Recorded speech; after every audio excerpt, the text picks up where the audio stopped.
The Angry Chicken is a production of Amove TV. Bookmark amove.tv for more gaming and esports shows. The Angry Chicken is directly supported by listeners like you via patreon.com/TAC. Everyone, get in here!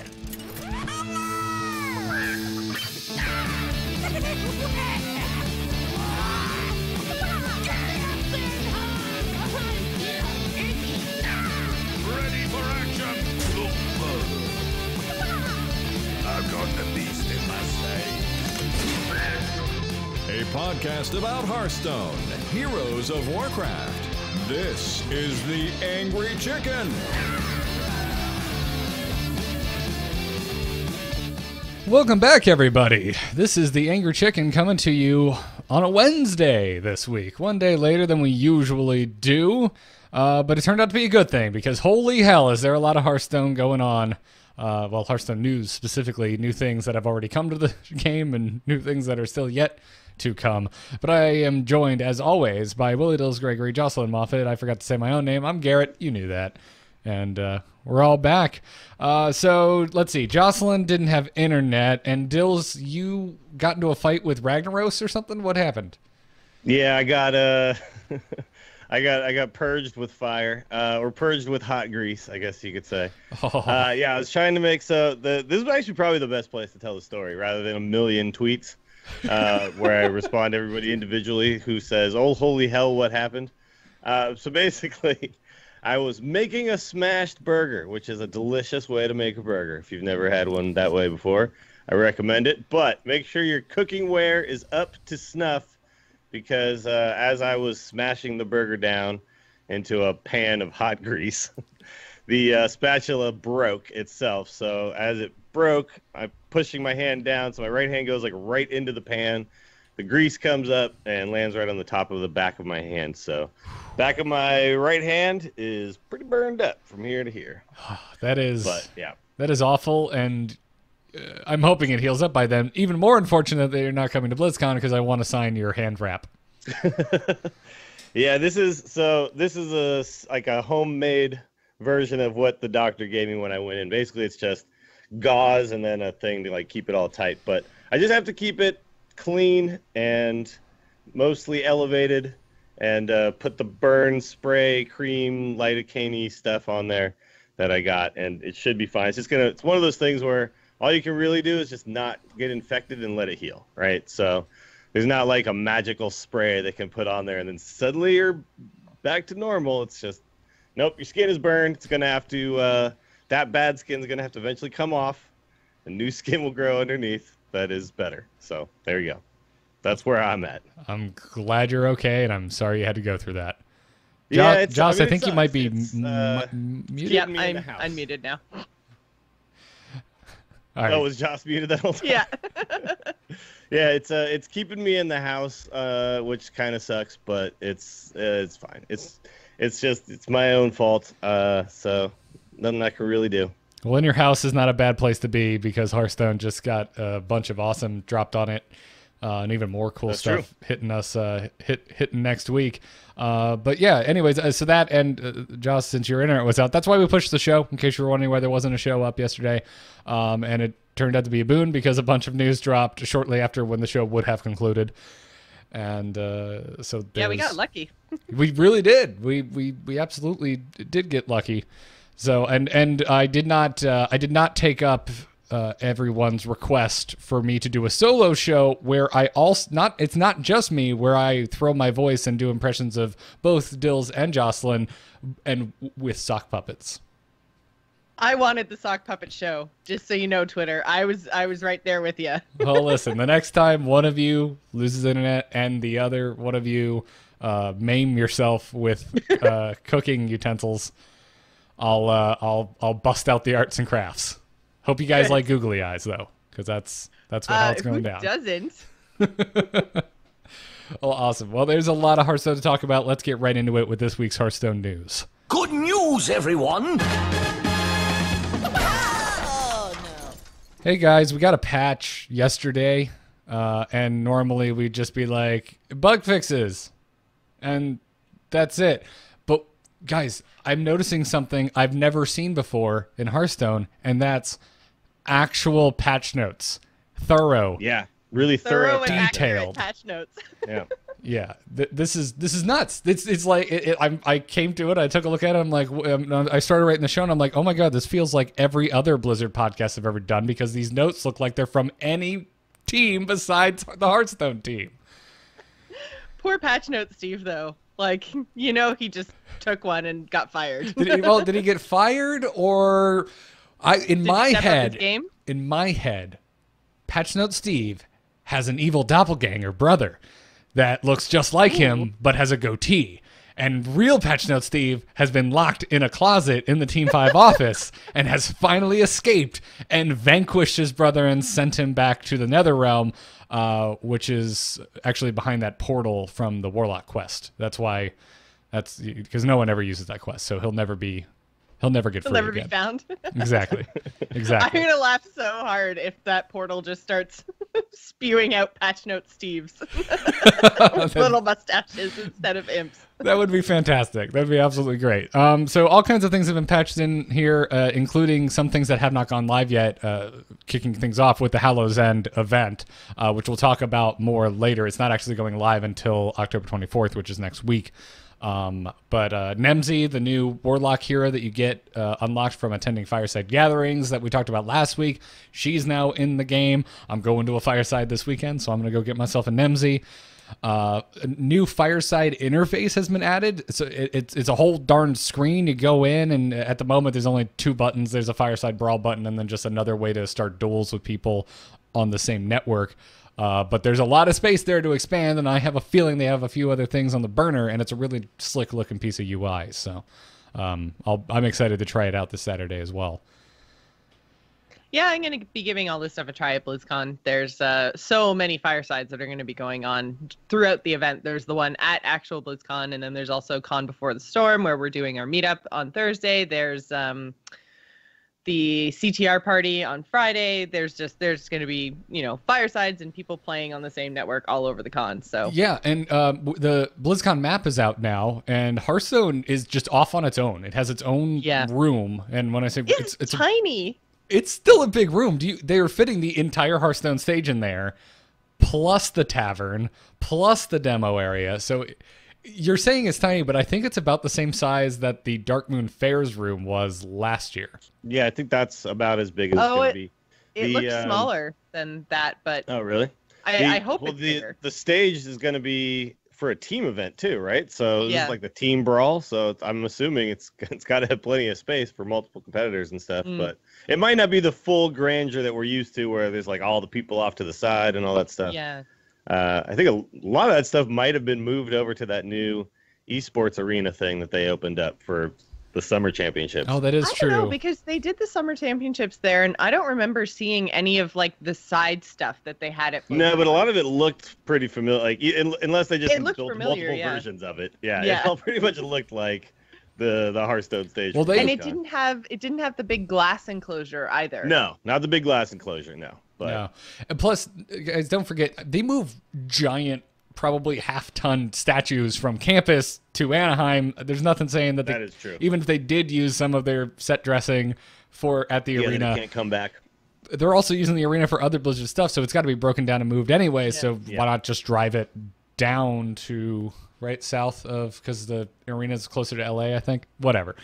The arena is like Hollywoodish almost, right? Like that's at least how they were trying to make it sound. Yeah. I wonder if during BlizzCon there's gonna be like anything going on at that, because that would be kind of an interesting little cross promotion tie-in type of thing. I can't imagine they would, because then you'd just be competing with your own darn event.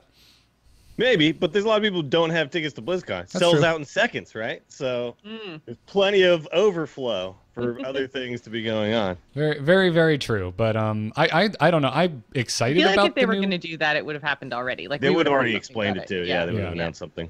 I'm excited about the new Hearthstone area. To have everything together, specifically having the tavern in the same location as the esports and the demo area. It's all. I'm excited. I don't have to travel for my Hearthstone goodies.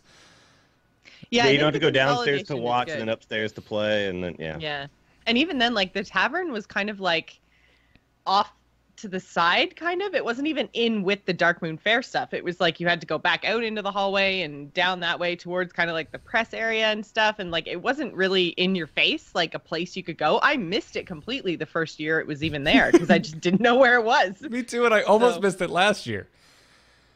So. Well, now, even if you didn't miss it, what did you actually do when you got there? Because I went in, I wandered around for a little bit, and I was like, cool. And then I left. I never went back. I went in, had a beer, and played Hearthstone. What the hell else do you do in a Hearthstone tavern? Yeah, but I mean, there was a bunch of people already at all the like, I don't know. It seemed like you could like sit and wait for one to open up. But I'm at BlizzCon. I don't know. Why? I just wanted to see it. Because I went during the musical act. That's There you why. go. Yeah, so like nobody really there. Yeah, there wasn't that many people there. It was great. So you're saying when the musical act's going, the musical act is like Disney Magic Kingdom, and the tavern is Epcot. It's where you go to get a little buzz and to get away from the children. Exactly. All right, I like it. I like it. Let's Disneyfy this entire damn thing. Now, I'm sure they were doing stuff in there, but I just felt like, you know, because it seemed to be like what you should do is go in there and there'd be like little tournaments running all the time or something like that, you know, but it was just people milling around playing Hearthstone. Yeah. Against each other. Yeah, So- but they also have like a live band playing music from Hearthstone. Yeah, playing the and it's Hearthstone awesome. music, sure. Yeah. Yeah, and you can buy a beer and yeah, of course. I mean, Love it's not terrible. I'm just saying like there's a bunch of BlizzCon downstairs, or I could be in this little upstairs area. But now it's all going to be together. So if you want to get the Hearthstone experience, then it's all going to be in one place. So I kind Yeah, of that's way better. Yeah. Yeah, I kind of hope it's not walled off. Like I hope it's just kind of like one corner of the big room is just like the tavern area. Yeah, So because if like it is, I could sit in the tavern and like watch esports and play Hearthstone and there better not be a wall, because if there is a wall, you're gonna like walk in to get your beer, and you're gonna hear the innkeeper just beer line versus watching esports. You're gonna have to make a choice. It's gonna be a bad time. Garrett, your innkeeper is actually really good. Thanks, Joss. Anyway, back to the patch notes. So the meat of this is we got a ton of gameplay updates, and they're, again, very detailed in the notes themselves. And then we got a separate post with a video from a gameplay engineer on Team 5 named Josh Durica, who explains some of the key changes that they made. And there's a big emphasis in this video on these key terms on cards, whenever versus after. And now they have made some changes to how those card effects that include one or the other of those two terms triggers. So the way he basically explained it was whenever means triggers before a spell activates, and after triggers after, as you would expect. The big change now, though, is that cards with after effects have to be present on the board at the time the spell was cast. The example that they use in their video is Mind Games summoning Wild Pyromancer, and it used to be that if you got Wild Pyro off of Mind Games, that the Wild Pyro would then trigger and do 1 damage to everything, including your own board.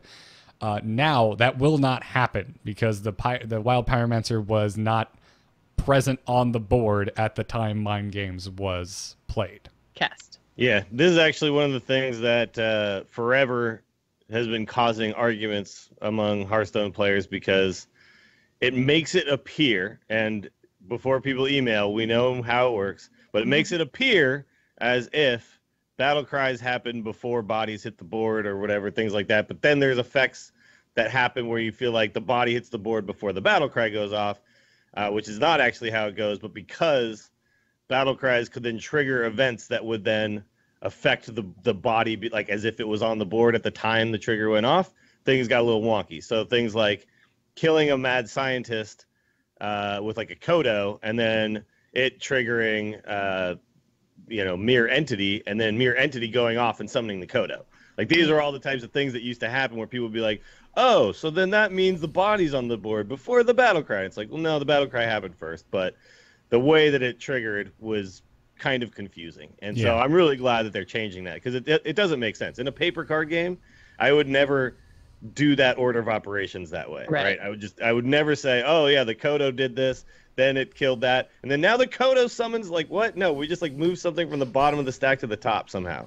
And so I really, really like that these changes are here. It's going to take a while to get used to, though, because you're going to play things thinking this is how it happens. Suddenly it's not going to happen that way, so we'll have to get used to the new version in our heads of how things go off in Hearthstone. Well, no, Dills, in Paper Hearthstone, when you're about to play a card with Battle Cry, you have to just literally yell the Battle Cry before you reveal and play the card.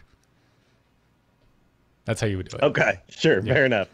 So, like I talked last week about how I've been playing a bunch of Eternal and stuff too, and Eternal uses a stack system similar to Magic, but again, it's a digital card game. So sometimes you assume things work a certain way and then they don't. And you have to like kind of do it before it starts to make sense. But this was my big problem with Hearthstone, because in Eternal it all does make sense once you like go, wait a minute, what? And then you go, oh yeah, because that happened before that, and then that happened. In Hearthstone there was all these effects where I was like, why? Because it does, Dills. Just because it does. Exactly. And then the answer was like, because it just does work that way. And, so things, like when you play Dr. Boom and then Boom dies instead of the Boom bots. Look, all this weird stuff. So thankfully all that's gonna go away now. This is a huge change, and I wish it had happened much sooner, but I'm just glad it's happening. The one part I found really, really interesting is saying that they were changes to the core coding of the game, so they could have literally just broken Hearthstone, which is actually a nice little piece of information, because it again gives us a little bit more information about how Hearthstone itself is built. So every time we say, oh, why can't they just fix this? It's like, well, because they could just, totally and completely break the game forever. I'm sure that's why it took so long, because they had to make sure that when they push this live, it doesn't just break everything. And there are some weird things that happen too, because they also tried to fix some animation stuff. So I don't know if you play like Mimic Pod. There's like this really weird big pause between when the first card is drawn and the second one is created. So just Mimic Pod would just take a long time for no real reason that anybody could discern. So like one of the fixes they did was to that, and then I'm sure it's inadvertent, but the refresh on Anduin, Death Knight Anduin's hero power now is a little bit longer than it was before. So there's like all sorts of weird stuff that happens, even if they like took their time and made sure. There's a lot of weird stuff that I don't know if you noticed this, but I had 3 quests on an account last night, and normally if you'd get a little bit of each one of them done, all 3 would pop up right at the bottom and show you like your progress on each one. It was only showing me 1 at a time, no matter what. It could never show me all 3 and say like, you played 2 drops and 3 Battlecry minions and 1 a game. It would just show me 1 of them. So there's a lot of weird stuff that has also happened, but whatever. And that's not even the end of it. The game seems to work. Yeah, they also made a huge change to just triggers in general, and I'm going to let you two explain that, because my wife just got home and she's been away for a week, and I really want to hug her. I'll be right back. Aww.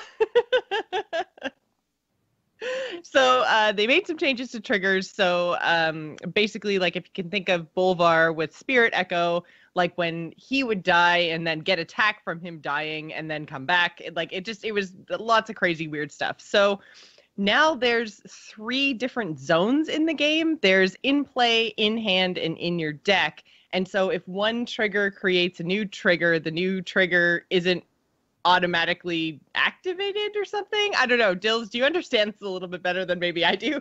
Essentially, like triggers can't affect other zones is my understanding of it. But again, this is all kind of weird, and I'm going to have to play the game a lot.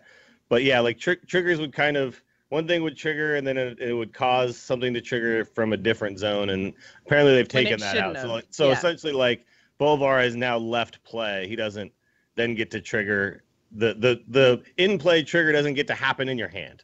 It's kind of the idea, right? So like the way Hearthstone works is when something like leaves the board, it just loses everything, right? It just loses all of its stuff, which isn't how all games operate either. Like Hex doesn't work that way. Eternal doesn't work that way. In fact, in Eternal, if you silence something, it doesn't lose buffed stats. It only loses card text. It's so crazy. What? Yeah, it's so weird. Yeah, but this is just, different games just operate on different parameters. But the way Hearthstone has always worked is that when something leaves the one zone and goes to another zone, it does not keep things from buffs that happen in your hand, that's fine. But if it moves, like if you discard it and it moves into the graveyard and then somehow comes back from the graveyard, it doesn't have whatever buffs it had in your hand anymore. Right. If it moves to the board, and then it moves like back into your hand or into the graveyard, it loses all types of buffs. So essentially, they're just separating them all out. That stuff used to affect it in weird ways, but then now they're going to be totally separated. Yeah, essentially. So yeah, but these are all super edge cases. So right. Well, yeah, because even the example Bolvar and Spirit Echoes, like those are not things that happen often. Yeah, and Bolvar is not supposed to be something that buffs in your hand, right? Like it's never was meant to work that way. At least the new Bolvar. The old Bolvar. Yeah, I was like, hang on. Exactly meant to work that way. But the new Bolvar is essentially meant to be, once it hits the board, then it starts to gain these buffs based on Divine Shields. So to have it be like moving back to your hand and then retaining buffs seems weird and inconsistent. So. Did you get a good hug, Garrett? I did. I got a very good hug, and our chihuahuas are losing their minds. Honestly, the thing about the trigger clarifications and changes for me was just learning about the zones. I didn't know that the game worked that way. I didn't know that they categorized the way things resolved in that fashion, and I found it fascinating. I mean, it makes sense, right? Like if you're playing a game of Magic, you have your graveyard, you have your exile, you have your board, you have your hand. Yeah, They're all yeah. considered zones. There's a commander zone if you're playing EDH. So yeah, it makes sense that they separate them in that fashion. But yeah, apparently they didn't really truly separate them properly. So right, that's what I found fascinating about it was the way that Josh Derica explained it. All of a sudden, it's like, oh, I don't know coding, but now I kind of understand how it was coded before, and the change that they made to fix it or make it more consistent. So yeah, I love this, and I want more videos like this. I found it extremely fascinating. I'm not gonna lie, when we got to the zone stuff, I had to replay it at least 3 times before I felt I understood what the hell was going on. But yeah, I didn't 100% get it. Yeah, I will say this: it sounds like when they started making Hearthstone, they really had kind of blinders on to just make the game work with the cards we have now and just have it be okay. Yeah. And this is one of the reasons why I think it's taken so long to see some certain changes. Is it was just kind of get the game out there, right? And the polish was all done around the UI and not necessarily the coding for how the game was going to expand and grow. So well, I didn't think that they knew when they built it, it was going to expand and grow. Like, do you remember when Hearthstone was very first announced and everyone was like, "Wait, Blizzard's making a card game? What?" Yeah, I thought it was. But I can't believe that Blizzard, the company Blizzard, like, put a green light on a game, not expecting it to grow and continue. You know what I mean? Well, like, I think I think there's a difference between like growth, like expected growth, and the explosion that was Hearthstone. I think there's a really big difference there. I think the speed with which updates have happened to this game is all the proof I ever needed to convince me that they came into this with like a highly experimental mindset. well, yeah, okay, so it's a bunch of people probably coding a card game that haven't coded card games necessarily before, right? And had to understand all the intricacies of what was going to happen in the future. And yeah, sure, I know there's probably a bunch of people that experience too, but I think one of the things that they want to do is come at it fresh, you know? So in a lot of ways, that's one of the things that makes Hearthstone really special in the card game realm is it's attractive to a lot of people who didn't previously play card games. On the other hand, you could see some of the inexperience early on in that, like this kind of stuff after 20 years at Magic would be taken care of if it was like those types of people. And sure, Magic that can't even really get it right. I mean, look at their freaking online client, you know? Yeah, it's taking terrible. Forever. But the problem with that client isn't like triggers and ordering and stuff like that. It's a whole other. It's like issues. you kind of want those two teams to just get together because it's like Hearthstone. Yeah. Gets all of the UI stuff and Magic gets all of the background stuff. Like yeah, just like all the ways to them make together. the game work, right? Yeah. Yeah. But look, this is the type of thing like a lot of companies go through this, especially tech companies with lots of code. A lot of times there's turnover in who's writing code. So I remember when I was working in the tech industry in San Francisco, we had one guy build all of the infrastructure for a giant new feature and overhaul of how our site was going to work. And then he left the company and somebody else had to come in and work with his bare bones and didn't know what the hell to do with it because it was all the way that guy did things and the new guy didn't know how to do things that way. And so this kind of stuff happens. It's very complex and there's a lot to pour through. This is a very common thing where suddenly at a certain point in the project you say, we need to scrap all the code that's not working and fix it before we can go forward with other stuff. So the fact that they did it is actually a really big deal because it means that I think we can see more rapid, new features and all kinds of things can start being put out because this thing was kind of nipped in the bud, right? Like they didn't have to worry about breaking things, right? Like adding yellow around Reno. Remember that? That was like a problem, right? Yeah, it was. So, yeah. So let's get all that squared away. And then it took them a really long time to actually implement the yellow around anything else. We still don't have yellow around certain things. Like there's a few weird stuff, examples where it doesn't happen. Mm-hmm. But yeah, it's like get all your ducks in a row, and then we can actually start putting things out and at a reasonable pace. Not to mention they updated their version of Unity as well in this whole process. So like they kind of did all of the stuff they needed to do. This was a big undertaking, I'm sure. Yep.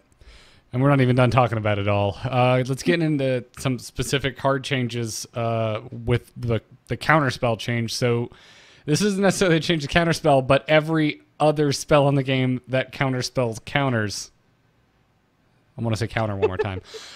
So spells that are canceled by counterspell will now trigger any of the quote-unquote whenever you cast a spell and after you cast a spell effects. So what this means is that your buffs, your effects that are triggered by casting a spell are still going to occur even though that the spell itself will be nullified by counterspell. Things like Mana Worm, Priest of the Feast, Medivh's, Atiesh summoning, minions. You'll still get the summon, you just won't get the effect of the spell that you got the summon proc off of. Yeah, and I think this is how it should work because you still expend the mana. You still cast the spell.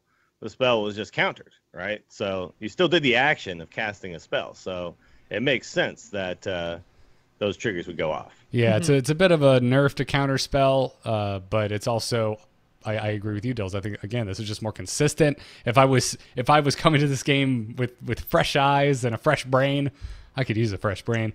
I would think, counter spell. It countered my spell, but I'll still get my attack buff on my Mana Worm. Oh. So now it's not happening. Yeah, but that's fine. Counterspell's still one of the better mage secrets out there. Yep. All you warlocks rolling with Lord Jaraxxus, you're not going to need to worry about Repentance, Sacred Trial, or Snipe anymore because it will no longer trigger on the Lord Jaraxxus himself. This that one makes I don't me like, so actually. Sad. Yeah. Yeah, this one I don't like because the way Jaraxxus works, if they want to make this change, I think they should just turn Jaraxxus into a hero card. Yeah. And get rid of the fact that he's ever a minion. Ooh, right? That'd be really cool. I wouldn't mind that at all because we have that card type in the game now. Yeah, exactly. Like I feel like the problem here is the fact that Jaraxxus can get pulled by like a dirty rat means he is a minion. Like the way the card works is he hits the board as a minion and then his battle cry replaces your hero, right? So if that's the case, then Repentance, Sacred Trial, and Snipe should all work, Yeah. They should all affect him before he replaces your hero. So I think that if they're going to do this, they should change the card. So that would mean he's no longer a demon. He's literally a hero card, which would mean Sacrificial Pact shouldn't kill him anymore. There's a lot of different stuff here that I think if they want to make it work this way, I think they should just make him a hero card. Yeah, they've kind of they've taken it halfway. I think you're completely right. They want him to count as a minion, but not actually count as a minion, which I think is wrong because it's like they've made all these steps towards more consistency and things that made sense, and then they went, oh, we can't be too consistent. Better mess with Jaraxxus. Yeah. So it's weird, man. I want consistency all around. So whatever. This is a small thing that's not going to affect very many games. Not a lot of people are ever find themselves in the situation where they have a repentance up and you play a Jiraxis. It just doesn't. It's not a thing that happens all the time. But yeah, it just seems like that's wrong. This is the wrong way to approach Jiraxis. The hero card is a super cool thing. Let's go ahead and just expand on that. Yeah. I wonder if that's the kind of thing that we're going to see once Knights of the Frozen Throne isn't like the most current expansion anymore. Like they might want to keep hero cards just for Death Knights. Well, that's our current expansion. And then when we get the next one, then they'll be like, okay, now we can make some changes. So my question does he interact with like Emerald Hive Queen the way that a minion does? Because if he doesn't interact with all these other things that interact with minions, then he shouldn't interact with anything that affects minions, right? It's like Emerald Hive Queen shouldn't make him cost more. Like all of that kind of stuff should all work in that fashion. Oh, he's but definitely sure that it still affects him. So yeah, he's definitely still a minion. So Emerald Hive Queen has got to affect him. But yeah, because we saw that actually in the HCT that Purple evolved one of a minion into an Emerald Hive Queen, got an Emerald Hive Queen somehow. I can't remember exactly. It evolved something. But then was still able to play, his DK, right? Right, yeah, because they're not a minion. Yeah, unique card types. Yeah, weird stuff. I don't know. It'd be a big change for Jiraxis, and one of the things I've always thought is cool about him is the fact that he is a minion and the weird interactions that come with that. So I don't know. Everything Dill said, I have nothing to add on the topic of the Jiraxis change. Yeah, it's like one or the other. He's a minion or he's a hero card, as long as it's consistent after that. Unlicensed Apothecary now reads, after you summon a minion, deal 5 damage to your hero, which means it will no longer activate after evolve. Or evolve type effects. I was going to say from any evolve effects, which means also the Thrall Death Knight double evolve thing. Yeah. Or devolve. Shouldn't work off default, devolve either. But again, this should have never worked this way because they need to have the code differentiate between transform and summon. Right. So, because, your death rattles don't go off when you transform. So why the hell are summon effects happening, right? Like, if it's killing and summoning, okay, sure, then call it what it is. Say kill everything and then resummon. And summon, yeah. But if you're transforming, which is what you're doing, then this needs to also be consistent. So, apparently this isn't 100% fixed yet either, but it will be super fixed soon. But at least this is this is a good start. It is a weird thing. You don't want to be playing an evolved shaman and just be like, okay, I evolved a bunch of 2-drops. Wait, I'm dead. Like it never made sense. So.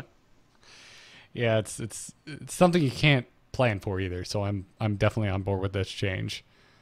Yeah, and now the Kyle Thomas in chat makes a good point too. What about evolving a minion while the Apothecary's already on the board? Will that still trigger the 5 damage? That's a very good question. It sounds to me like it will because they're saying that they're just switching it to after is now the fix. Like, we need to make sure that transform and summon are 2 different things in the code. Quick, light the disguised toast symbol. For science. A really lame version of the Batmobile fires up somewhere. Looks like a toaster. It's no longer possible to cancel choose one cards before the choices appear. This should resolve an issue where the choose one effect could be canceled too easily. I did not know this was an issue, but I'm glad to see it has changed. I guess so. Yeah. And then mana cost reductions on cards such as Dragon's Breath, Solemn Vigil, Every Fin is Awesome, and Obsidian Shard will now apply after all other mana cost changes, such as effects from cards like Naga Sea Witch. So I actually did experience this because this was the Wild Giants change, right? Well, yeah, but the change to the Naga Sea Witch was correct the way they wanted to do it, but then. I actually played this card and I played a Bright-Eyed Scout, and the Bright-Eyed Scout drew me a Solemn Vigil, right? So Solemn Vigil is supposed to cost 1 less every time a minion dies, but it just made its base cost 5 and the cost reduction suddenly wasn't affecting it anymore. So basically it was coded correctly when it came to all the giants, but they didn't code it correctly when it came to all the other things that have cost reduction built into their text, right? So now they've made all those cards. Made the Naga Sea Witch change, and now they've made the everything like it change as well. Everything that says that somehow can get a cost reduction on it will now properly get that reduction. Because remember, there was that time where this is what TGT, where all those cards are coming out For every minion that dies, it goes down by 1. Right, Yeah. And then that was kind of abandoned at a certain point. But those cards are still there, and they're still in Wild. And I was playing a ton of that Naga Sea Witch deck, and I was playing it in Paladin. Solemn Vigil, I was like, okay, I want to draw, right? So that's a card that goes in, and I drew it with Bright-Eyed Scout, and it didn't work. So this is I actually reported this bug on their site. So I wonder, and I didn't see it reported anywhere else. I don't know how many other people had seen it, so I wonder if my bug report actually got something done. Oh yeah, you did this. I like to think. Proud, Jill. I like to think that any and all interactions that happen in Hearthstone, that the math is done by hand by the actual innkeeper sitting at your table with a little, keeping track in a notepad, and that he was just getting lazy with his math for some of these cards. And one day, Dill said a few too many and accosted him about his lazy scorekeeping. That's right. Or mana cost keeping, I guess. So. Arena changes. Right off the bat, synergy picks are gone. Party at my place. Yeah, this is big. It's huge. I actually drafted last night, and it was great. I just picked 30 cards. They were all individually the card I was wanting to pick. No way. I didn't have to pick some weird Death Rattle or Elemental or whatever card at the beginning. Yeah. I do miss Kazakus, though. I miss drafting him, and I miss seeing him at least twice almost You'll every still run. see him. You'll see him regularly. Yeah. Not forced upon you because you're playing Mage, Priest, or Warlock. Also, in good news in the arena, Vicious Fledgling is gone, just removed. You cannot draft Flappy Bird in Arena anymore. Yeah, this is fantastic, and I think they didn't go far enough, to be honest. You want it out of the whole game? Just no more Flappy Bird? The more that I think about Arena, the more I think that Arena needs its own set, like the Arena set, right? Because the way the game works in Arena is just very different because of it's built around just drafting 30 random cards, right? So it's like obviously you can't fit in specific cards because they're really good for your class. They synergize well with whatever. So, even cards like there's these snowball-y cards that just cause big problems in Arena. And actually, Crip just did a whole video about this, which, I agree with a lot of what he said. Like, the DKs are actually really not good for Arena. Like the quests they didn't put in.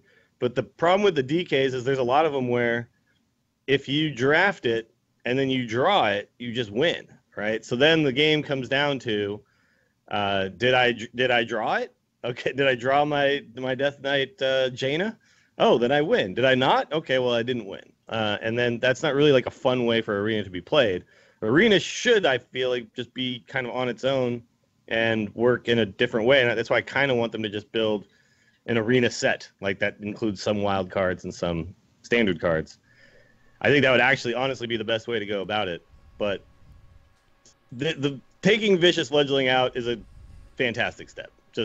I just think we can go further than that because having it be 50% less, it's like, well, the 50% of the time when it does show up, it still ruins that particular game of Arena, right? So it still becomes like, could I answer it? No. Okay, I lose. Could I answer it? Yes. Okay, then I win. And I think just Arena shouldn't work that way. It should be more of an actual game of skill. And right now it seems to be a game of how lucky was I in the draft? How lucky was I in the draw? And a lot of people aren't having fun with it because of that. So I'd like to see them go further. I'd always like to see them go further. Last Arena note in the patch notes was probably the most cryptic, the most unclear of all the things in here. Otherwise, phenomenal patch notes. They said as part of our ongoing efforts to improve class balance in the arena, small appearance rate adjustments have been made to a number of arena cards. I'm actually okay with this being a little bit cryptic as far as because I have assumed the list is pretty long and the percentages are pretty small, but it would be kind of cool if they just put a little link so if you were curious, you could go see, hit the link and then go see all the other stuff. But it would clog up the patch notes a little bit if they actually listed all of the small adjustments. That being said, a lot of people have been doing the math.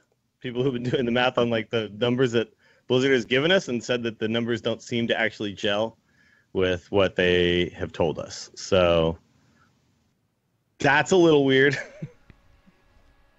Maybe that's the actual percentage you're supposed to get of like Knights of the Frozen Throne cards isn't actually what they say, and other stuff like that. So maybe that's why this last little bit is as cryptic as it is.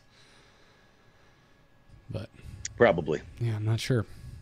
There's also a very long list of bug fixes. Not going to get into each and every one here because there's still a lot to talk about today. But if you have not read it already, go and take a look. You can see it all in the patch notes. Yeah. When can we ever say that? Right now, Jocelyn, for the first time ever. Seriously, like Team 5, this was fantastic. Please keep this up. And put Josh in front of a camera more often because that was awesome. The guy's name was Josh, right? I didn't mess it up? Yeah. Josh. Awesome. Sweet. I've never seen him before. I'm not familiar with the guy. All right, we didn't talk about Hallow's End in-game event, which is coming next week, starting October 24th. They're giving away 2 free packs between the 24th and the 30th. If you log in, you'll get a Whispers of the Old Gods card pack, and if you log in between the 31st and November 5th, you will receive a Knights of the Frozen Throne card pack. Also, in between those dates I just gave you, there's an arena ticket up for grabs as well. So 2 packs, 2 arena tickets throughout Hallow's End. And arena, guys, I'm really excited. We're getting I'm so excited for this. We're getting dual class arena during the Halloween event. So from the 24th until November 5th, we get to go into arena, we pick a hero, then we pick a hero power, and the cards offered in our draft will be a mix from both classes. There's still going to be neutrals, but you're also going to get cards from both classes. Yeah, this is awesome. This sounds like so much fun. This again, though, to me, like spells out why we need to do like 35 cards or something like that, because things are going to get real complex during these drafts, right? But this is just super cool. Yeah. I always want them to go further. I always want more. I'm never happy. I'm always a brat on Christmas, but sure. But this is the awesome. other thing too that I want to point out is they also made a really good change with this. I don't know if it's mentioned anywhere in here, but previously when they switched from like wild to standard arena, people who had created a wild draft could just still play it. I even played against a deck that had mechs in it, 2 weeks ago or something like that. Even though it's been months since that change has happened. If you have a live arena run, when the changes go live here, it will be ended. You will get the rewards for whatever you were at, and then you will get a free arena run gifted to you from there. So there is actually, if you want to min-max, giving you that free run. Yeah, if you want to min-max, you then get an arena run to 2 losses, and then just wait for this to happen. Get whatever rewards from that plus a free arena run when it comes out. So then you get essentially like an extra half an arena kind of. So yeah, but this is good because I hated the fact that you could play against people who were playing with different rules. Yeah. Essentially than you were, and that just didn't make sense to me. So I'm glad to see them do that. And hopefully, this just means that forever, when they make arena changes, they will just end everyone's runs, and everyone starts with the same exact set of rules. There's something that just breaks me about the idea of going into arena and seeing someone like plop down a piloted Shredder in front of me right now. It's so annoying when it happens. It's really, really annoying, especially when it happens this late. It's just like, okay, this guy just hasn't played arena at all since the changes, yeah. And then suddenly decided to play and queued into me. Great. Yeah. We're also getting a Headless Horseman Brawl, which actually sounds kind of fun. We'll be discovering a certain costume, and apparently each costume that you can pick has a unique deck and a passive hero power to beat the Headless Horseman. I'm excited about this, and I've come around on Brawls to a certain degree, but Dual Class Arena is without a doubt the most exciting thing I think that's happened to Hearthstone all year. I mean, I might have to play it. It might be terrible. Who knows? But in terms of overall announcements, this is the thing that's just blowing my mind. Sure. Yeah, we've had dual class brawls, right, where you play it and then you discover a second class at some point, and then it fills the rest of your deck. Right. Yeah. So it's not like 100% new, but the fact that we've got different hero powers and stuff, I think that's really this sounds amazing. It's awesome. Oh, well, did you guys watch some Hearthstone esports this weekend? Because I have not been keeping up. I watched so much. I I watched think a I lot of actually it. watched the whole thing. Yeah. Yeah, pretty and much. Yeah. I It was really good. I tuned in for the quarterfinals and the finals, and I think it was the best Hearthstone I've ever seen. Here's what's kind of weird about it, though. The quarterfinals and finals are actually the least exciting part of it to me. Yeah. The real Because there's exciting nothing part really is on the top line. 8. Yeah. Yeah. The top 8 is the actual. That's where everybody really cares because the winner of each of those matches is the guy who goes to BlizzCon. Well, not BlizzCon, but the championships now. So those were like the real nail biter matches. After that, they're all just whatever. I don't even think Purple tried in his semifinal. Like he was just Well, like, he got swept hard, but yeah. But he was just kind of like sitting back. It was totally different, like mannerisms and everything from the previous matches, right? They were just kind of sitting back, like, okay, whatever. The finals was pretty intense still, just the because finals was pretty good. Yeah. the difference in the prize pool was like, I think they were basically playing for $20,000. I think one got right. 60,000, one got 40,000 or something. So Thank you for when telling me there's it's- $20,000 on the line, you get pretty intense. I The really semifinals were boring. I appreciate you both telling me that it's not as important, and then also pointing out my counterpoint of, guys, there's a huge difference in the amount of money that they win. Yeah, but I mean, the ultimate goal for all the players is just get to the world championships with these tournaments, which is what's kind of weird about the format. I get it though; it makes sense. You need to like have multiple people get there, but maybe just to make the next jump even bigger is, make the jump to like winning huge. I mean, 20,000 is a big deal, but it's maybe make that like just a massive difference, right? They could, but I'm Like give one 100,000 and then the other one like as $1. a viewer, you notice the difference between the players Yeah. and how nervous they seemed and how tense the situation seemed in those top 8 matches to then all of a sudden they're all like breathing a sigh of relief. The casters are talking about it too. It's kind of weird. You don't expect to see that kind of stuff in competition, right? Like winning should be a big deal. I don't know. I thought the finals were phenomenal. No, they were. Yeah, I'm not saying they weren't. I'm just saying like it's fun. It's a funny dynamic of how the format works, right?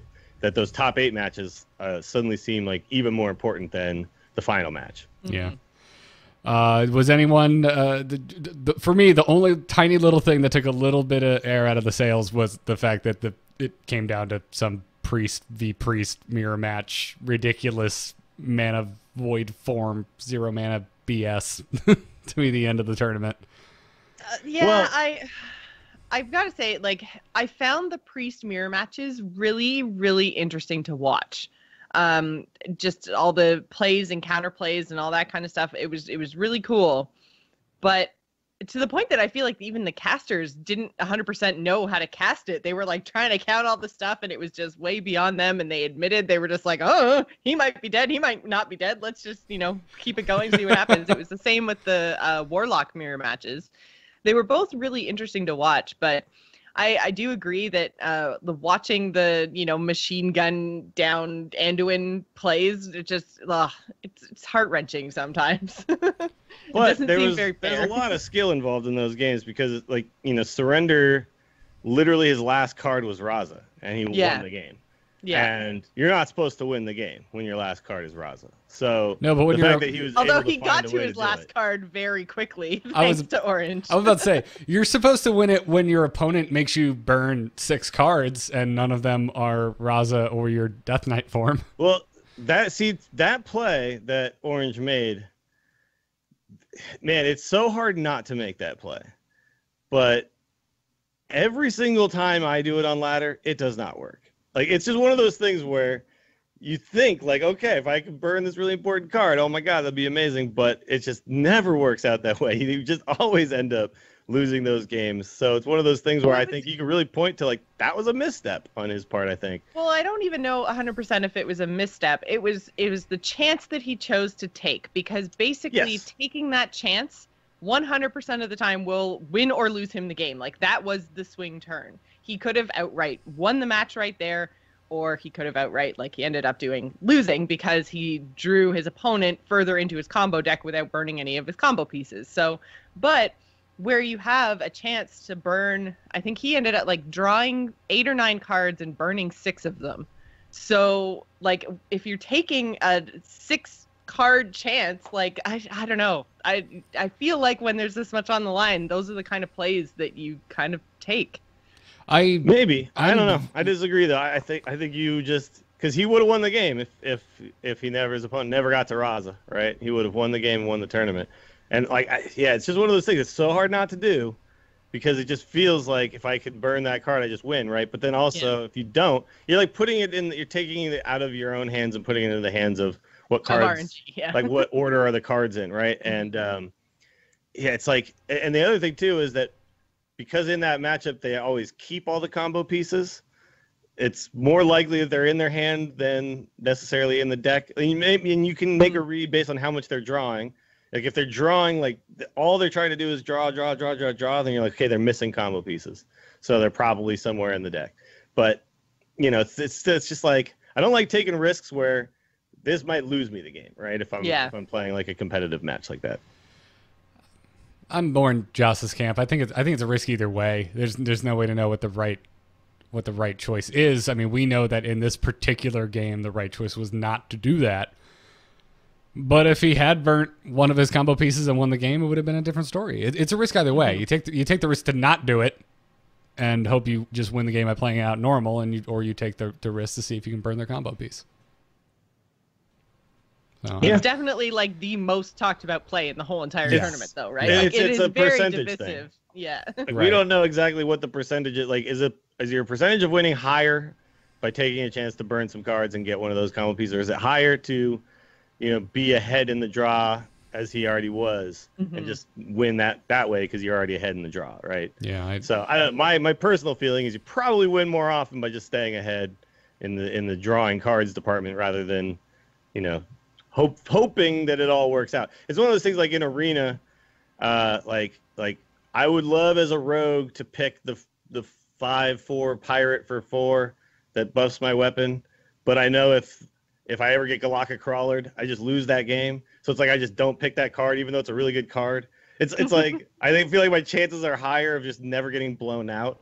And I think that's one of those things where I give my opponent a chance to blow me out, right? And otherwise, I could just try to win the game based on the. But I guess it also depends on at the time. Did he think he was ever going to win the game by not doing the play? Maybe he felt like he was behind at that point, and. This was his way to win, so. Which I don't know think what I'm was going trying through his to mind remember. exactly. Yeah, I'm trying to remember exactly what this whole board state was, but I feel like there was a whole lot of like, what is he even gonna do here? Like he didn't have like a clear the board option. He didn't have better options than that. He had. I feel like he had one other play, but it would have. I have it open.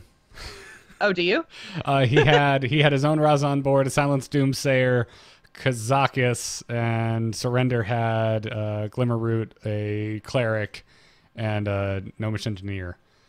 And then the hands are hard to see because we still don't have a spectator mode that makes sense. Well, and that's the thing, right? Like, because I feel like he spent a lot of time thinking about it, and there didn't seem to be, from what I could see or what I remember from what the casters were saying, there was kind of two options for the ways he could play the turn, and because he already had his Raza, like it felt like he was, I don't know. I can't exactly remember, but I don't think it was like a very clear, obvious choice. It was like he either, like chat room said, it's like Hail Mary in football. And so what we need to figure out is like, was it actually the last second of the game? Did he have to throw the Hail Mary, or did he just like throw the game? Could he by just doing march that? down the field I think and won that's the game I think by that's running the football? The argument Dills is making is that it wasn't, that he could have just played it slow and gone from there. But I don't know. Whatever. Well, it sounds like he's ahead on board at that point. If he's got a 5/5 up against a 3/3, a 2/4, and a 1/3. So I don't know. I personally, when I looking back on it, like, and at the time I was like, wow, that was ballsy. When I was watching it, I was not even considering doing a play even close to that. It's like when I watched Day 9 stream a lot of Hearthstone. Anytime he can mill somebody, he just does, right? And it never works. and I've done it too a bunch of times where I'm like, oh my God, if I get the thing, it's going to be sweet. And then it never works. So I've just kind of stopped ever doing it. And yeah, it's one of those things. Maybe I'm just like, I've been burnt too many times now trying to do it that I just, I'm just triggered on it. I just don't do it anymore. So. Yeah, well, it's like, it's the best that I'm going to point to this game this moment from this game for the rest of forever as an example of why you should not get excited about Gnome Feratu. Remove the top card of your opponent's I actually deck. tried to make a Gnome Feratu mill deck in Wild with Bran. And basically, all the games I won had nothing to do with milling cards at all. It was just because I made a control DK Warlock. Yeah. So it's like, this just doesn't work. No, Feratu sucks. It's not even. I can't even win this way. Yeah. So my argument is not that if you're like Day 9 and you just enjoy milling people because when it does work, the potential tilt factor, right? When you do make them burn their plan, that you just love that experience. But don't try to convince me that it's a way to consistently win, because there's too much chance involved with Gnome Feratu, as we mentioned before. That top card of your opponent's deck, unless you guys go down to fatigue, it might as well just be the bottom card. It's irrelevant. You didn't know what was there in the first place. But this is the point that, think of Life Coach and why he left Hearthstone. Right? It's like he's not the kind of player who would make a decision like that, I don't think. Because what he wants to do is win because he's better than you, right? Right. Like, he doesn't even want the RNG to exist. So when you make a play like that, you're kind of introducing RNG back into the fold here. Whereas all the other Priest Mirror matches we saw were all about preventing your opponent from drawing his cards, right? And making sure that you were drawing cards instead and getting to your combo pieces. So then suddenly you flip that and you're like, okay, I'm going to give you all the cards and I'm going to hope and pray that I burn one of the important ones. It's just a completely different mindset. And I feel like if you're Orange, you probably want to just put the responsibility on your own shoulders and say, I can beat this opponent by playing better, right? Yeah. That's if I'm Orange, that's one of the reasons I probably don't do it. But look, he did it. He went for it. He took a flyer on it. Again, this may have a lot to do with the fact that he's already qualified for the World Championship. So, which is an interesting. Like, would he have made that play if this was in top eight instead of like if his BlizzCon experience or like his seat at BlizzCon was on the line? Would he have made this play? Not BlizzCon. I don't think Amsterdam. Sorry, I keep saying that. Whatever. The stupid not Amsterdam. BlizzCon World Championships. I'm just playing the YouTube comments. That's all I'm doing. That's my role to play right now. Yeah, it's I don't know. You know what? We've never talked about a single moment in Hearthstone esports for this long, so I'm just going to chalk this up as really freaking entertaining, whether it was the right call or not. And we didn't even get to talk about Purple turning a token shaman into a fatigue deck. There was some crazy stuff in this tournament. Or him asking, really enjoyable. Or him just across the table asking Tom what secret he played. Sure. And then figuring it out. Which, by the way, I was yelling at my television during the finals, Orange versus Surrender, and I was just like, Orange, stop staring at the monitor. Stop staring at the monitor. Surrender has no poker face at all. You'll know every card he ever draws by just looking at his face.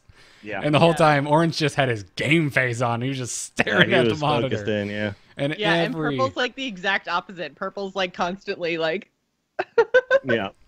I think that's you should be doing that. If you actually are at a tournament where you can stare at the opponent, why wouldn't you take that opportunity to use that information? That's usually not available to you. Usually all you can do is look at cards they're hovering over and things like that. And pro players know that, and they basically play like you for like if they have an important card, they might hover over a different card, and then you're like focused in on that one.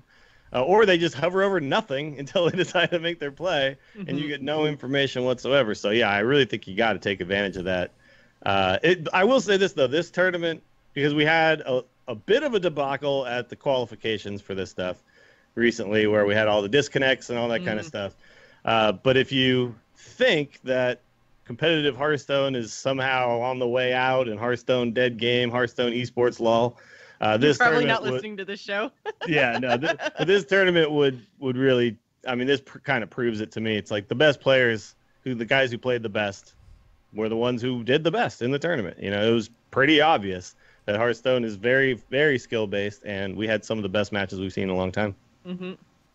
I agree. And also the World Championship was announced. It will be in Amsterdam, and it will be January 18th through the 21st. And have a new expansion mixed into the mix by then. Yeah, that's true. That's going to be fun. I think we still have the last call tournament, right? No, I think the way the last call works is those 4 guys are like just all qualified. Like the top point getter from each region Okay. is just I qualified. wasn't sure. Yeah, I wasn't sure. So like how Muzzy that is in. Good. That's why Josh 022, what's his name? Josh 022. 60229. Whatever. Yeah. He's the top point earner in his region, so he's already qualified. So actually that match against Purple, he was qualified regardless, right? Right. So if he had won, the second place guy in his region would then qualify, the next top point earner. But yeah, this was like Zalay and Muzzy going at it. Muzzy ended up being too far ahead. Zalay kind of gave up. Muzzy is qualified. So I don't know what the names are for each one, but yeah, there's 4 other qualifiers. Because I heard about the whole Zalay Muzzy thing, and I was like, why? They both have so many points. Why? They're both going to get to go to the last call tournament, but it makes sense if there's no tournament. If it's just the top point earner, that makes so much more sense. Yeah. One guy from each region who earned the most points. Yeah. So, well, then I'm really glad because I like Muzzy quite a lot. So I'm glad that he's going to be at the championship too. But I mean, now that we know where the finals are going to be in Amsterdam, what do you guys think about what they've kind of done with like taking it all over the world and, doing the finals not at BlizzCon? I personally have noticed the audiences haven't been that big. Does it matter if there's a big like actual audience there like there is at BlizzCon? I don't think it does. Or no, you don't think so? No, I feel think like it's really just missing something. Like, yeah, but here's the thing though. When you do it at BlizzCon, you're competing against all the other Blizzard properties all at once. So I kind of like them pulling it off of that, so you don't have to decide, do I want to watch Overwatch or Hearthstone, right? Like, it's now its own thing. It's guaranteed to get a huge audience on Twitch. I don't think they really care about how many people are in the audience. This to me feels like people who work at Team 5 just want to go to Amsterdam, and this is a great way to do it. And the tournament will essentially pay for itself just because of the massive amount of audience and sponsorship that they'll be able to get that way. So, yeah, I think it's just a decision based on why are we all competing against each other at BlizzCon? Why we should just separate this out, make BlizzCon BlizzCon. I like it just because it's synced up with releases. We're gonna have a finals per expansion. I do prefer that too. And it just makes sense from a card game perspective, and also like. It's smaller crowds and whatnot, but I don't think it matters. And also Hearthstone is it's different. It's not. I mean, it's poker to football, man. Like you don't have a poker game in the middle of an NFL stadium. Like it's not how it works. So you don't need like the DreamHack spin on things for a Hearthstone match. Yeah. Yeah, and also the way to watch Hearthstone is just on your couch with your iPad playing some Hearthstone, right? Yeah. I mean, that's or at a bar with friends. Necessarily at BlizzCon. So yeah, and it's funny. Like BlizzCon doesn't really need the esports to be a big deal. BlizzCon is just a big deal anyway. So yeah, I would like them to break it up even more. Makes sense, to be honest. And sure. We still don't have. Just have StarCraft at BlizzCon, right? And everything else can be. Just have StarCraft, Heroes, and please some of those dungeon runs that were a few weeks ago on World of Warcraft, because that was the Mythic Dungeon that was fun. Yeah. That was the most I've enjoyed in an esport all year. I was all of a sudden the biggest WoW esport fan in the world. I didn't know that was something I'd care about, but I loved it. But yeah, and I think Overwatch is going to do a similar thing. I bet once Overwatch League gets going, I think they're going to have their own damn thing at different locations. Well, they built year. a whole arena for it, so it better take off. I hope so. I like Overwatch esports. I really enjoy watching it. So I'm waiting for something a little more official to finally get off the ground. 2 years after you announced your official league. But. Anyways, before we get into emails and wrap this episode up, we have a sponsor to thank today. HelloFresh.com is back sponsoring this episode of The Angry Chicken. That code TAC30, which we have mentioned on episodes past, will still get you $30 off your first week of deliveries by going to HelloFresh.com. And if you're listening to this and you're thinking, what's HelloFresh, Garrett? Why are you greeting the word fresh? They are the meal kit delivery service that makes cooking fun, easy, and convenient. And they also keep me alive. And I would assume my other co-hosts, because they're also nerds and probably aren't the best at planning their meals. I've actually started, so I didn't get HelloFresh with you guys because HelloFresh.com, not .ca, actually does our sponsors. So I went and did the whole pay for it, all out thing with HelloFresh. I freaking love it. It's so good. I eat so poorly when I don't have HelloFresh meals. I forgot to get a meal sent or get a box sent to me for while Katie was away, so I ate horribly. Like Just Totino's pizza rolls for a whole weekend. they're not sponsoring this show, but yes. Yes. Well, I know, because I'm saying they're bad. Yeah. I hope they don't sponsor us, because those things suck. Yeah, because we were just going at it, going nuts, and I was thinking to myself, I'll figure something out. Let me take a week off on HelloFresh, and no, I should not have done that. I really shouldn't have. I eat way better when the boxes are coming to our door, and I'm a big fan of it, and it's easy to do. It's especially if. For Katie and I, it's a thing. Like, okay, HelloFresh night. Let's break everything out. You take the veggies, I'll take the meat. Let's get to work, start the meal. Mm-hmm. They usually don't take much longer than half an hour to cook yourself a dinner for two.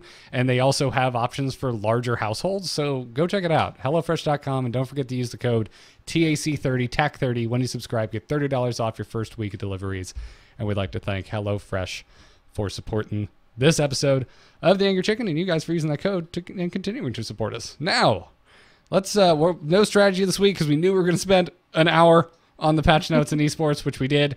So let's move right into emails. Hello. Hello, it's me. Hello. Just quickly, do you get my message? Yep. Oh. Hello, brother. You can send your emails to tacpodcast@gmail.com. Matthew writes in this week and says, hello, I'm a huge fan of The Angry Chicken. I heard you mention that you can get the new Warlock hero by attending a fireside gathering. As someone who has never attended a fireside, how do these usually work? Do you have to show up on time when the gathering starts, or can you just pop in for a couple of rounds? What kind of decks do you have to bring? Do you have to pre-register? Do I just walk up to random people and challenge them to a game? I was thinking about attending either Con Before the Storm or the BlizzCon one, but can't find any information of what to expect. Thanks for putting on great podcasts every week. I'm super excited for BlizzCon. Oh, Matthew, you are me, man. This is the kind of he is everyone anxiety, with any kind of social anxiety. Yeah, anxiety-ridden overthinking. This is exactly how I function anytime I've not done something before, and I'm going to preface this with every fireside is different and conducts themselves in a different manner. But for the most part, every fireside I have ever attended, and not all of them have I had something to do with, are the most casual, carefree experiences you could ever hope for. You can just walk in. You can just show up. There's not a timetable. Usually the fireside, whatever website they're using to get the information out there, will say what time they start and hopefully what time they plan to end. I know ours usually go on for upwards of 5 hours, and you can just show up anytime in that block and come and hang out. I think the only caveat to that is generally if the fireside is planning on having a tournament, because then that will have a definite start time that you'll have to be there for. I was getting to that. They'll also say, oh, sorry. I know. Well, usually ahead, if Garrett. they have a tournament, they also have people just hanging out too. So Yeah, exactly. It's never just a tournament. you don't have to play the tournament. You can just show up and just hang out while other people play the tournament. Right. Usually there's other people hanging out too. So Yeah, and so I suggest checking like through the official Fireside portal on the website, because there's nothing stopping people from not going through Blizzard but still calling it a fireside and having all kinds of weird, bizarre things happening that you're not familiar with or wouldn't expect. But every official What kind of firesides have you been going to? No, Garrett? something like some charge entry fees. We've never done that, okay. but I have seen that, and I don't actually know if that's kosher or not, if you're gonna like on the fireside site or not. But I don't think so. yeah, save yourself from those types of potential frustrations, just go through the official fireside portal, because it's hard to police this. Anyone could just be like, I'm having a fireside. It's $50. Meet me in a back alley. It's weird. This has never happened to me. I know it sounded very specific and personal, but no, they're always if there's something like a tournament going on, yes, then you probably need to worry about all of the questions that you just mentioned. But any fireside that mentions casual play or open play, you should just be able to stroll right in and start making friends. And sure, walk up to random people and challenge them to a game. And if you play WoW, bring a literal banner and throw it into the ground before you do it.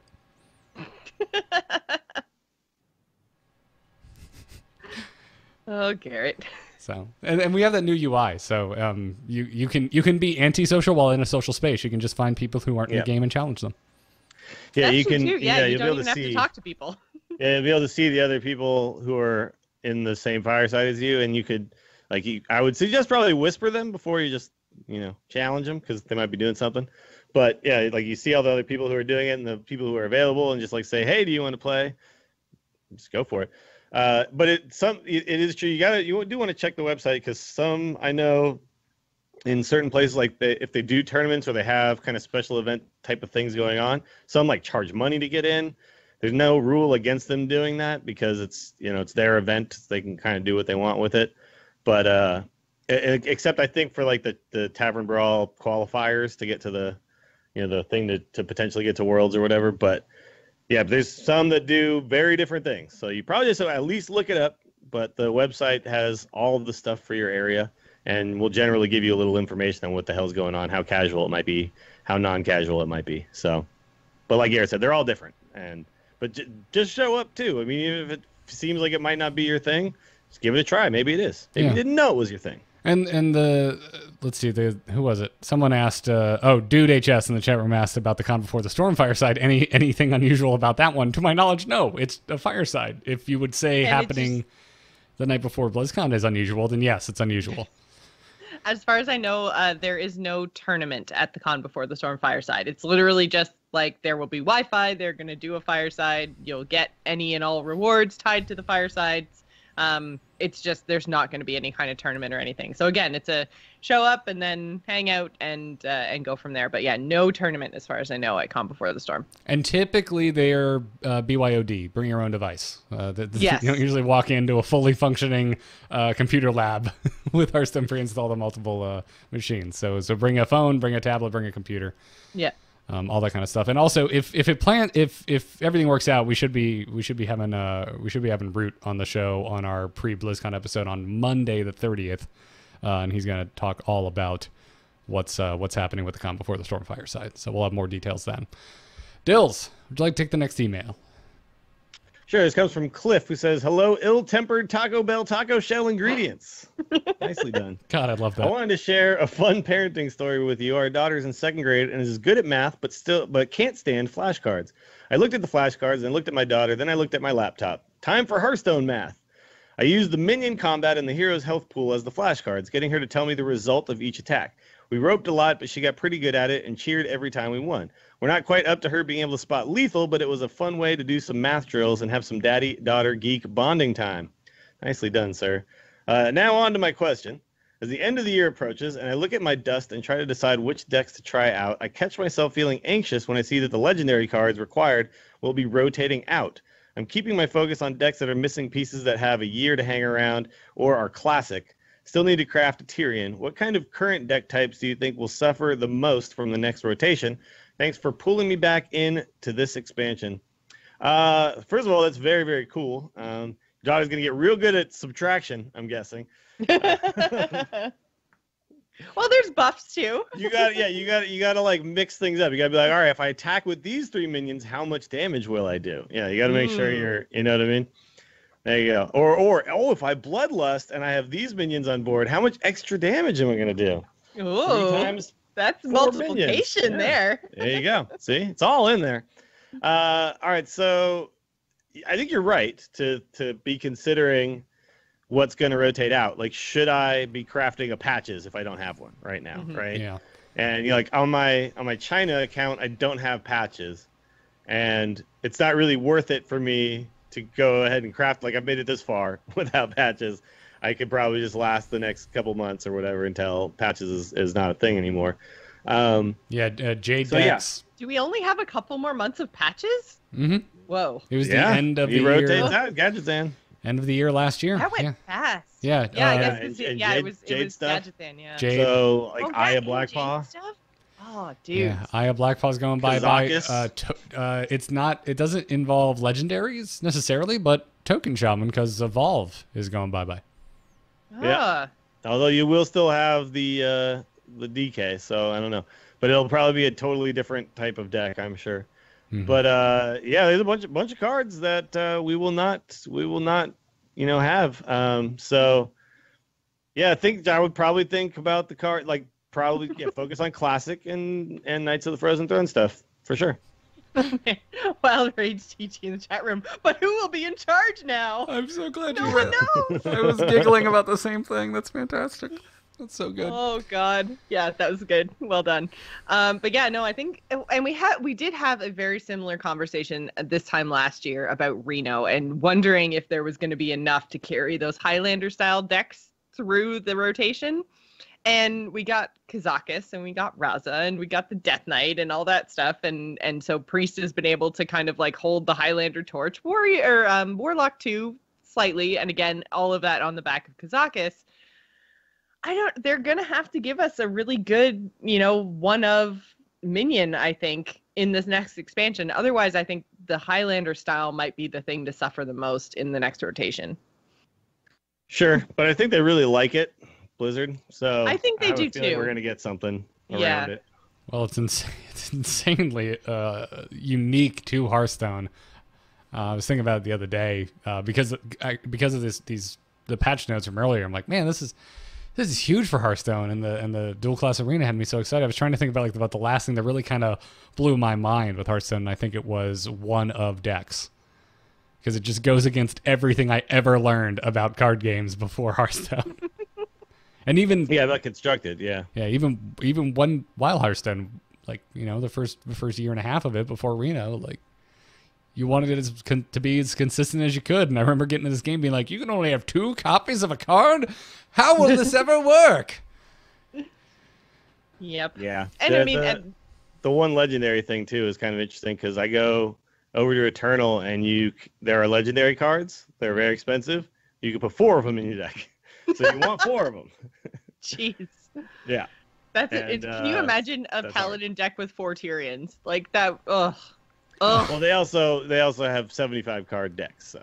Oh, okay. But also, like, It's Gil, that's imagine. disgusting. Get out. But imagine your warrior deck has like 4 Executes and 4 Harrison Joneses. Like, Yeah, it's I all know, it's all seriously. kind of relative. So the back and forth would be ridiculous. Also, we would need more than 7 maximum minions on board. We would need to Although increase the that. thing though too, you got to remember games like Magic and Eternal and stuff like that. You very rarely draw more than one. You put 4 in so that you give yourself a good chance of drawing one of them. get one, right? yeah. Because of fair land enough. cards. Yeah. Mhm. Trying to get around the fact that it's like, oh, I drew a tree. Wonderful. But just to kind of to wrap up Cliff's question here, I think there are decks obviously that are going to change and suffer, and we're going to have new decks that are going to come with the next rotation. Rotation is the biggest thing that happens in standard Hearthstone, but Wild is still a thing. So I mean, you can still do, if you want to craft Kazakis, you can still do the Highlander thing. You just got to go over to Wild. So it's not like you're going to totally lose your cards. And I feel like we have to say this every time a rotation comes around. They don't turn to non-usable dust in your collection. You can still go over and play in Wild. So maybe if there's a deck and a card you're thinking about crafting and a deck you really like playing that you think you're going to play for a while, maybe just you rotate to Wild with your card next expansion. Or I guess next standard year. Right. Yeah, exactly. Also, if you were like me and you just crafted Shaku, if you're not going to play Wild, maybe don't craft Shaku. Well, we do. Yeah, we still have one more expansion that's going to be coming in December. And then we have the rotation's not going to happen until the spring, right? So probably April, because that's been the past 2 years, but possibly as early as March. We're not 100% sure where that timing is going to, work out this next year. So just keep in mind that, you've still got a good 4 to 6 months left if you craft a card right now before it'll rotate. Yeah. Josh, you want to move right into the last email? Yeah, this one's a really short kind of PSA email from Tim who says, "Hey, Angry Chickens, I'm a SoCal native and would like to go to the meetup the night before without having tickets to BlizzCon itself. Wanted to let all the listeners in my boat know that since you guys changed from the bowling alley to the Hilton, that the parking will be pretty expensive. It's either valet parking or you can spend $16 to park in the south parking lot behind the building. That's it. Just wanted to get the word out. The word out. P.S. Super sad Dills won't be there this year. We are all super sad Dills won't be here this year. Yeah. But you can also still park at the bowling alley and walk to the Hilton because we've been doing the opposite of that Sure. the whole time, right? We've been, Not that far. staying at the Hilton and walking to the bowling alley. So Yep. it's Well- not that far. You can still park.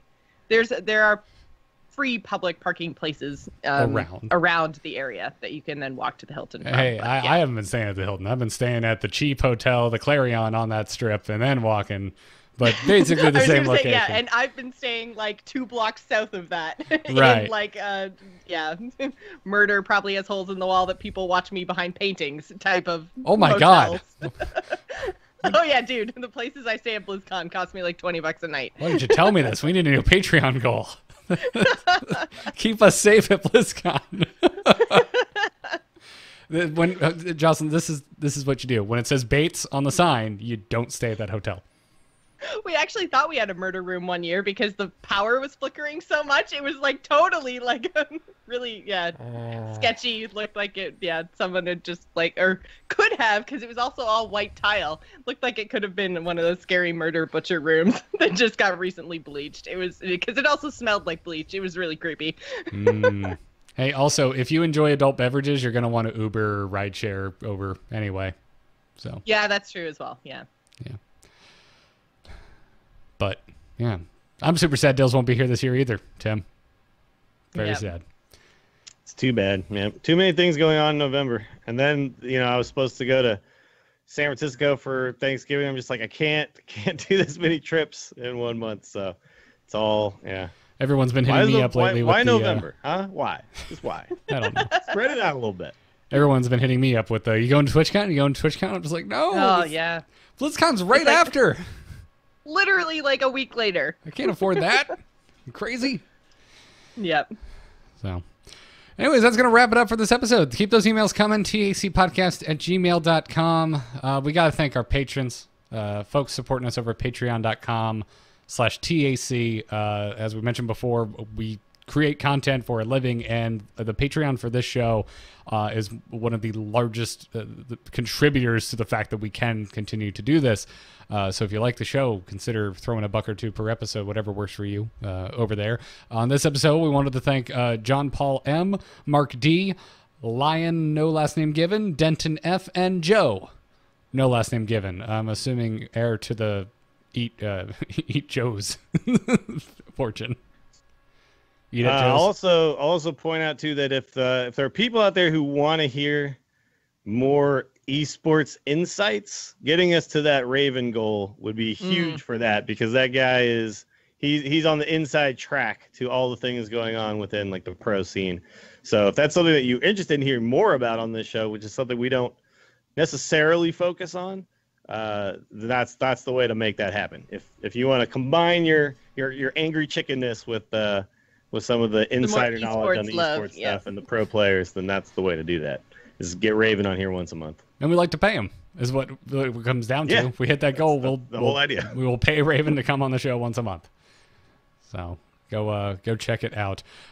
Folks, the entire back catalog of Angry Chicken episodes can be found at amove.tv or youtube.com/amovetv.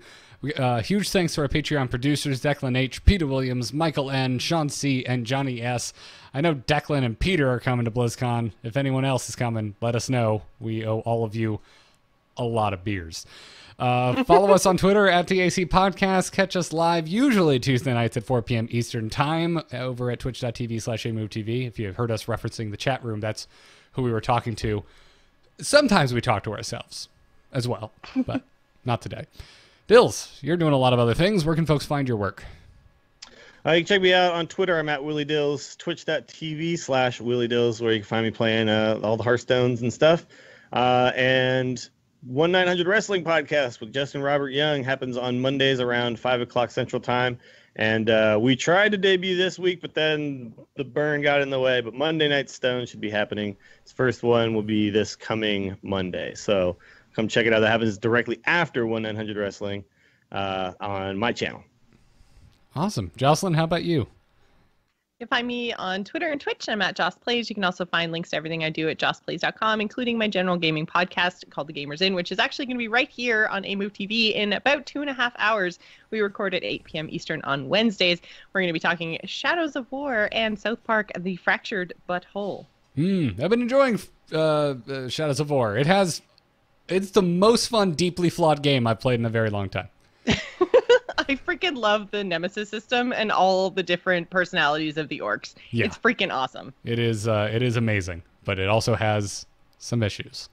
Not that it's ruining the game, but it's still fun to play. Folks, I'm on Twitter at Garrett Art. All of the podcasts I do can be found at amove.tv. Some that you may not already be listening to is another show that I do with Jocelyn called Embrace the Spoilers. We've recently spoiled the most recent season of Game of Thrones, the original Indiana Jones trilogy, and we just did the good A Nightmare on Elm Street. Yes, I'm talking about the original 1984 version, not that god-awful remake that they did a few years ago. And I also have a car podcast called Mostly Car Stuff. Go and give that a look because there's a new episode of that out as well. That's going to do it for this episode. We'd like to thank you all for tuning in. And until next week, job's done. Job's done. Job's done. Yes!